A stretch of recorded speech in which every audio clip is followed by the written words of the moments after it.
Halo kawan-kawan semua, pada 5 Juli kemarin saya mengucapkan patah semangat.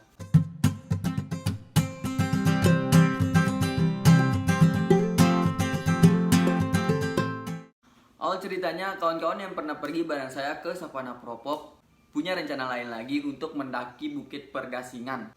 Nah, awalnya saya minta maaf kepada mereka karena tidak bisa ikut, karena saya masih berada di Sumbawa. Tapi setelah beberapa saat kemudian saya mendengar kabar kalau seorang sepupu akan pergi ke Mataram untuk mengikuti tes perguruan tinggi.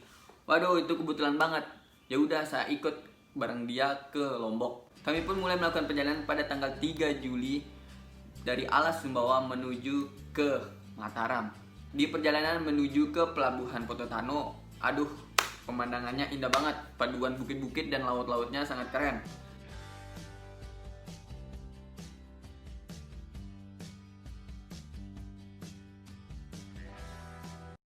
Setelah mengecek surat keterangan sehat di pelabuhan, kami pun segera masuk ke dalam kapal dan kapal pun berangkat. Sekitaran 1,5 jam kapal pun sampai di pelabuhan Kayangan dan itu pemandangan Renjaninya keren banget. Ya udah, turun dari kapal, kami langsung meneruskan perjalanan menuju ke Mataram. Sesampainya di Mataram, kami lupa bawa kunci kos. Aduh, sial. Ya udah, kami menggunakan jasa tukang kunci untuk membuat kunci lain. Setelah beberapa hari di Mataram, pada tanggal 5 Juli kami memutuskan untuk berkumpul dan melakukan perjalanan ke Bukit Pergasingan. Setelah berkumpul, kami mulai packing barang ke dalam carrier, semua bahan-bahan makanan, semua yang akan kami gunakan di Pergasingan nanti. Nah, pada tepat jam 7 pagi kami mulai melakukan perjalanan dari Mataram menuju ke Sembalun, Lombok Timur. Sekitaran 2 jam di perjalanan kami sampai di Sembalun, dan sampai sana sial banget kalau pendaki tidak bisa masuk ke Sembalun. Ada penjagaan ketat dari petugas Covid di sana, dilarang untuk para pendaki masuk dulu pada hari weekend. Aduh, itu sedih banget sih, rasanya udah perjalanan jauh terus sampai sana ternyata tidak bisa masuk. Banyak para pendaki-pendaki lain yang malahan pulang lagi ke rumah masing-masing, tidak jadi mendaki karena perjalanan jauh. Ya udah, kami istirahat dulu di warung-warung. Setelah beberapa saat kemudian ada seorang kawan yang baik banget mengizinkan kami untuk bisa singgah di rumahnya untuk beristirahat sambil menunggu siapa tahu jalannya dibuka lagi. Udah, setelah menunggu sampai jam 4 sore ternyata masih ditutup. Aduh, itu sedih banget. Sudah patah semangat di situ, kami ingin balik saja ke Mataram. Ya udah, melanjutkan, siapa tahu bulan depan atau tahun depan kita bisa melanjutkan lagi ke Pergasingan. Tapi karena kami masih ingin mencoba lagi, menunggu, ya udah kami masuk ke dalam tempat wisata yang namanya itu Kebun Wisata Lemor. Ya udah, kami coba-coba masuk ke situ sambil menunggu. Ternyata keren banget di situ. Hutan-hutannya masih terawat banget, sejuk, banyak-banyak monyet. Setelah menunggu beberapa saat, ada seorang kawan yang memberitahu kalau ada keluarganya yang akan pergi ke Sembalun dan menggunakan mobil, dan kami diizinkan untuk menitipkan barang-barang kami di mobilnya. Baik banget. Ya udah, kami pindahkan barang-barang kami ke mobil agar perjalanan kami lebih mudah dalam tanjakan menuju ke Sembalun itu. Dan surprise-nya lagi, ternyata perjalanan udah dibuka lagi. Ya udah, kami melakukan perjalanan menuju ke Sembalun.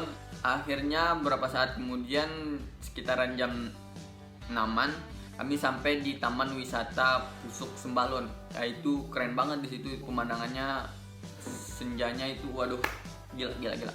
Setelah sampai sana, kami menurunkan barang-barang yang ada di mobil dan memindahkan ke motor.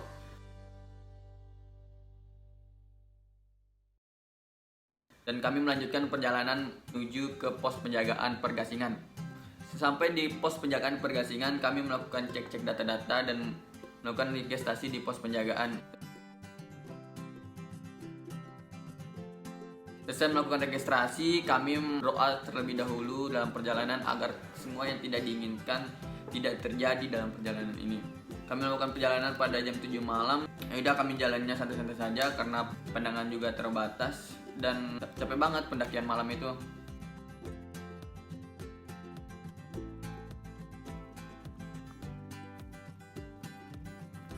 Walaupun pandangan terbatas, tapi dari kejauhan kami melihat lampu-lampu dari desa Sembalun itu, waduh keren banget. Kelihatannya ramai banget rasanya di situ.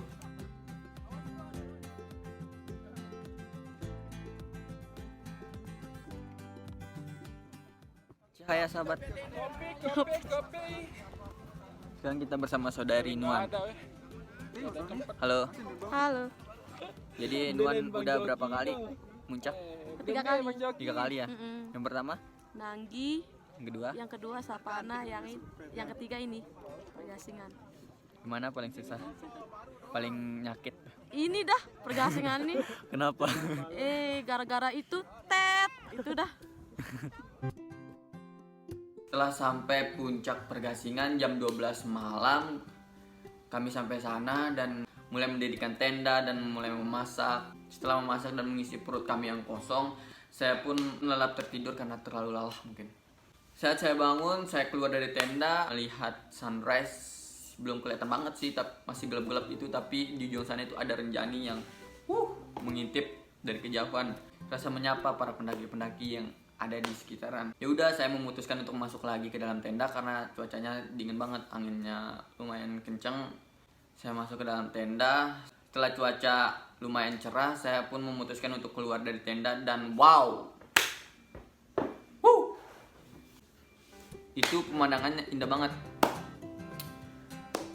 Yang tadi malam tidak kelihatan, pas paginya wah, Renjaninya keren banget dan bukit-bukit dan di sampingnya itu, waduh, indah banget.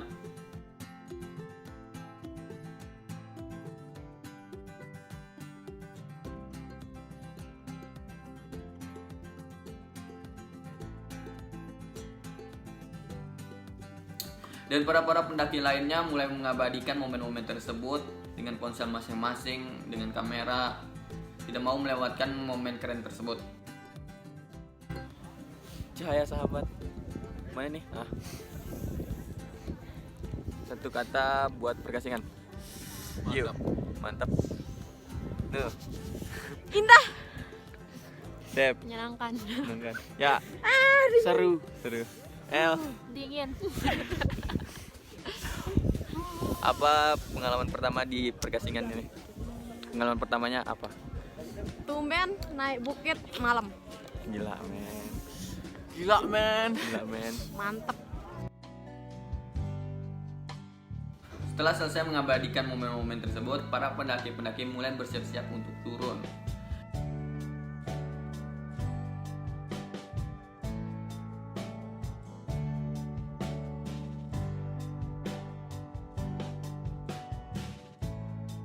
Ya udah, kami melakukan sarapan terlebih dahulu dan mulai beres-beres, terutama membereskan sampah sih, karena ini problem pertama di puncak-puncak gunung atau puncak-puncak bukit, sampahnya terlalu banyak. Pendaki-pendaki kadang malas membawa turun sampahnya yang udah mereka bawa, dan kalau bukan kita, siapa lagi yang akan bawa turun sampah-sampah yang ada di situ. Lanjut membereskan tenda-tenda dan melakukan packing barang dan bersiap untuk turun.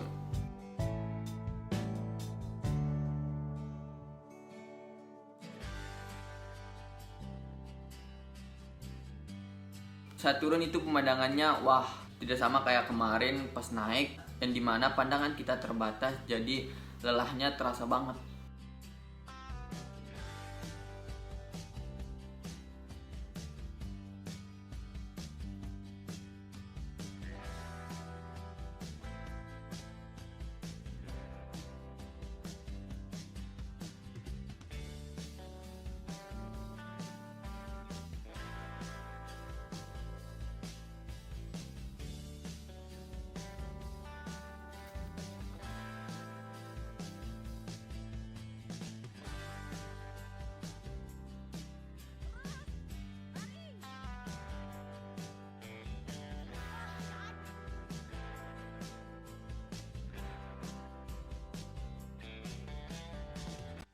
Jadi guys, kalau mendaki itu sampahnya jangan lupa dibawa ya.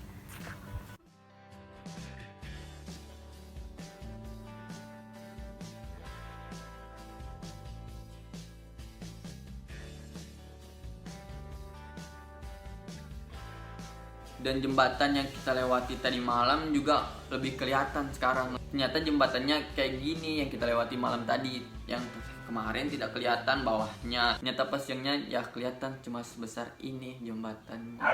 Semoga nanti lebih diperbesar gitu agar keselamatan para pendaki diutamakan di situ. Karena pemandangannya yang keren, kami tidak lupa mengabadikan momen-momen saat di perjalanan turun itu.